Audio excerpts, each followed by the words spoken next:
Meteorologist Jackson Chastain here with the latest edition of Weatherwise. Today we're going to talk hydroplaning. We've actually had a little bit of rain, the past week or so. Especially when you get heavy rain, the hydroplaning can be a very serious concern. Now, how does this happen?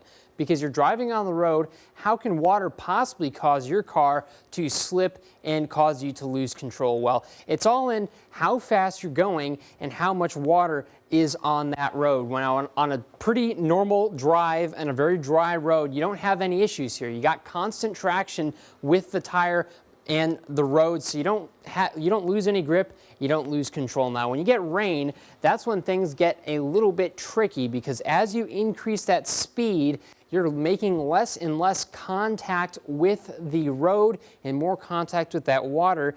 And if you just think about it from just a physical perspective, eventually, you're going to be making so much contact with the water, going so fast that you're basically sliding along that water, and you lose control with your car. Here's another kind of angle that you could look at it from the top-down view, but again, pretty similar case right here with dry conditions. You don't really see any problems with wet roads. You can lose traction in just one or two tires, and that can throw your whole car off. Now, this is probably the best view to look at right here. At slower speeds, when there's water on the ground, you're still making traction right here with that tire, and so you're not losing control of your car. That's when you're driving maybe a little bit slower than you would when it's not raining, but when it is raining, you're driving a little bit slower, so you don't lose traction there. As you get to more moderate speeds, you're starting to build up more of this water under that tire. You're starting to lose just a little bit of that traction. So maybe a little bit more dangerous.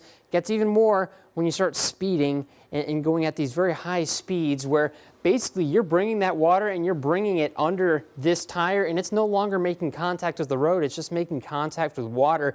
And at that point, you lose control. And unfortunately, you can be in very, very serious trouble. If you happen to lose contact with your car, there's obviously things you can do, turning in the direction that you are losing control and whatnot. But again, best case scenario here, best advice is to just make sure you slow down when it's raining outside. That's the best way you can stay safe.